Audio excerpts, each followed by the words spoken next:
Hello বন্ধুরা, hi friends, তোমাদের সবাইকে good evening and good night. একসাথে ভিডিওটা করবো। তোমাদের সবাইকে এখন গুড ইভিনিং। এখন বাজে হলো 9টা। তো এখন আমি রান্নাঘরে চলে এসেছি। সারাদিন তো রান্নাঘরে কাজ, সকাল থেকে সারাদিন রান্নাঘরে জানো তো কি করবো বলো। তো যাই হোক,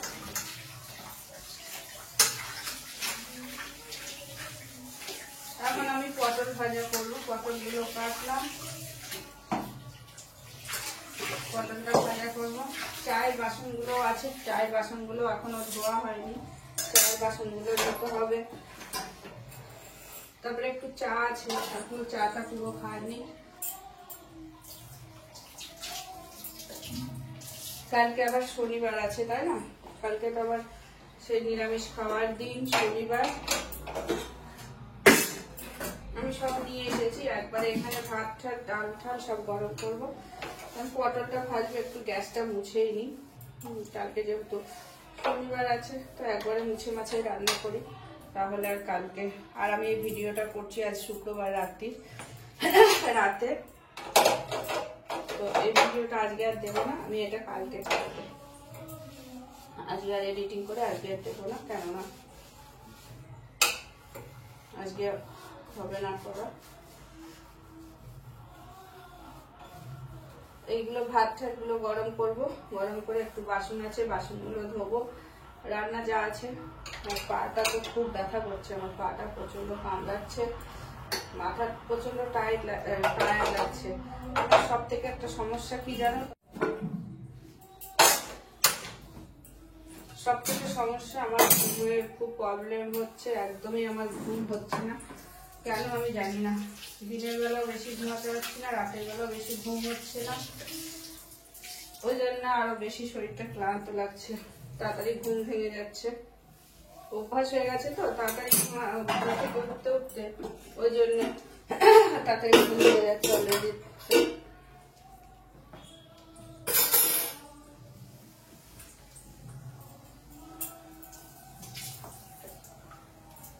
হ্যাঁ, সারাদিন আমার রান্নাঘরে কাজ, জানো তো। সারাটা দিন সকালে উঠে রান্না। সত্যি যেসব মহিলারা রান্না করে তাদের যে কত সমস্যা, মানে শরীর খারাপ ইচ্ছা না করলেও সেই রান্না করতে হবে, কিছু করার নেই।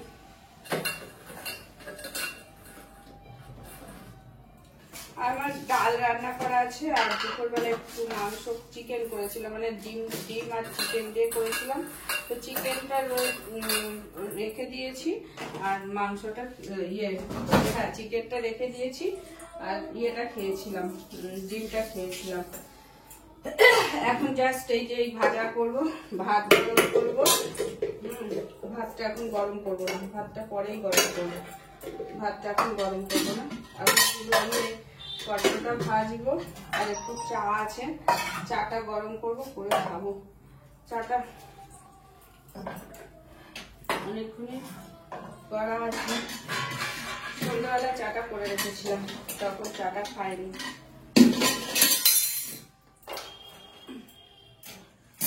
গ্যাসটা অনেক অসুবিধা হয়।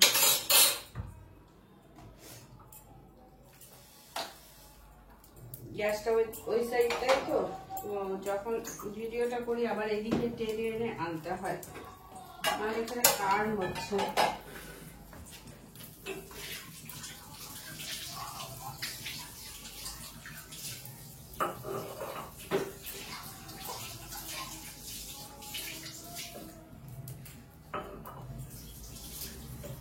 এখানে আর কিছু থালা বাসন আছে, ধোবো, সেগুলো একসাথে পরে ধোবো।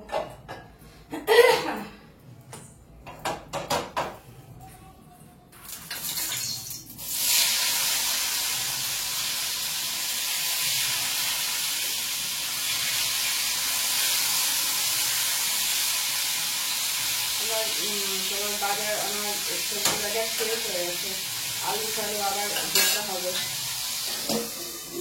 বাজারে যেতে হবে।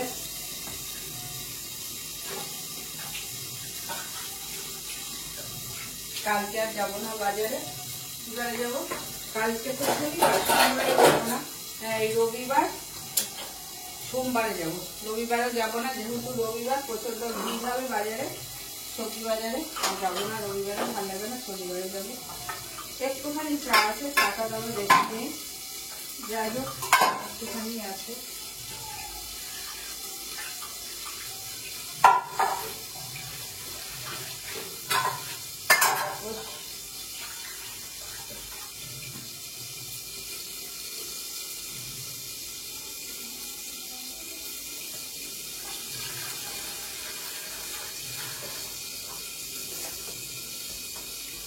পটলটা ভাজা করে নিই, পটলটা ভাজা করে নিই, তারপরে বিছনা গুছাবো, বিছনা গুছানো হয়নি, তারপরে তোমাদের সাথে আসছি, পটলটা ভাজা করে নিই। তো এখন আমি বিছানাগুলো গুছিয়ে নেবো, চাদর ঠাদর কোনো কিছু বাকি নেই, ঠান্ডাতে সব এখানে। তো এই যে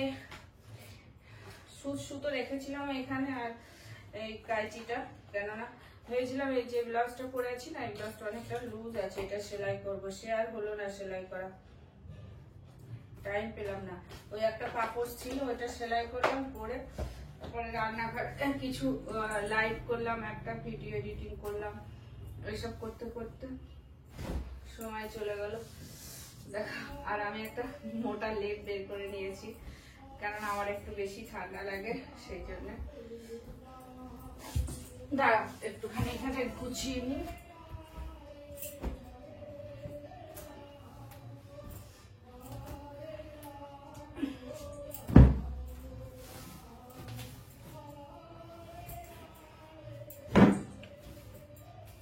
আমি এই মাদুরটা তুলি না, এটার উপরেই শুয়ে পড়ি,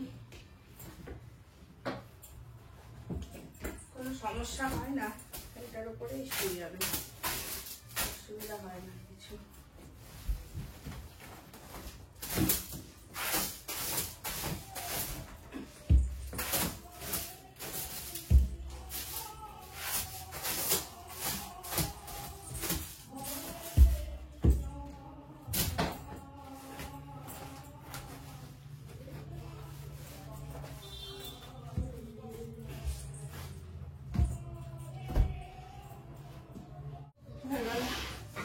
বিছনা করা, এবার আর কিছু তোমাদেরকে দেখাচ্ছি। এবার যেটা করব, এবার কি বলতো, এই দেখো বাটিতে তেল আছে, আমার খুব পায়ে ব্যথা করে, তো আমি এই তেলটা গরম করব, করে পায়ে মালিশ করব।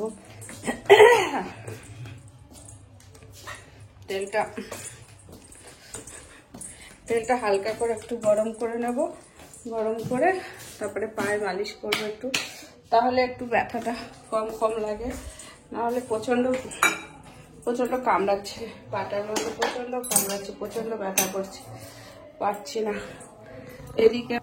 এদিকে আবার কি বলতো, আমার এই হাতটায় বাহাতটায় সেদিনকে একটু পড়ে ঠিক যায়নি, গাড়ির ব্রেকটা জোরে করে কষতে গিয়ে রোড দুটোর মাঝে একটা ভাঙা রোড, এবার সেটাকে কাটাতে গিয়ে বেশ এই বা হাতে বেশি প্রেশার পড়ে গেছে, সেই থেকে বা হাতটা বেশি এইখানটায় যে এখানটায় ব্যথা, তাই জন্য এটাতে বেশি ভারী কিছু নিতে পারি না, একটু কিছু নিলে পরে খুব ব্যথা করে। তো এই যে তেলটা গরম বসিয়েছি, হালকা করে একটু গরম করব, তারপরে হাত দিয়ে নিয়ে যাওয়া যাবে না একটা কিছু, একটা ঠেকা করে টাওয়ালটাই করে নিয়ে গরম হয়ে গেছে, গরম হয়ে গেলে এটা লিকুইড হয়ে। আর এটা কিসের তেল বলো তো, এটা আগেকার দিনে যে প্রদীপে জ্বালাতো না, অনেকে ভ্যান্না গাছ, বাংলাদেশের লোকরা যারা বাংলাদেশে থাকে, আমার ভ্যান্না গাছ বলে, ভ্যান্না গাছই তো শুনি বলে। তো সেইটা এই তেলটা পায়ে মালিশ করলে তো ব্যথাটা অনেকটা কম থাকে, সেই জন্য এই তেলটা। এবার আমি সব লাইট অফ করতে আসছি, কেননা ওই দিকটা দিয়ে চলে এলাম, তো তাই জন্য লাইট অফ করতে আসছি। এবার এই পায়ে তেল দেবো, দিয়ে চুলটা বাঁধবো, তারপরে খাওয়া দাওয়া করে শোয়া। তো এখন আমি তেলটা পাগুলোতে একটুখানি দেবো,